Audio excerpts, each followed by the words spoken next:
Desde las Cortes hemos querido incorporar algo que es asumido con normalidad por todos los ciudadanos a nuestro ordenamiento jurídico, que la ley refleje con normalidad lo que los ciudadanos contemplan como normal. Ustedes ya conocen la realidad de Aragón, un territorio vasto formado por 3 provincias pobladas de forma diversa. Ha sido Teruel quien la legislatura pasada estuvo a punto de perder un diputado por la pérdida de su población. Teruel es una de esas provincias que puede tener reflejo en muchas otras de España.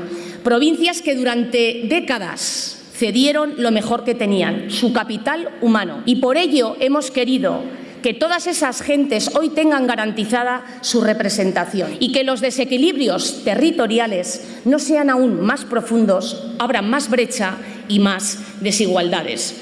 Ser pocos no nos hace ser invisibles. Lo que les traemos aquí es una demanda de todos los aragoneses y que a lo que contribuye es a dignificar la vida pública, a proteger la libertad y la representación política y, por todo ello, a reforzar nuestras instituciones. Muchísimas gracias. Muchas gracias, señora Vaquero.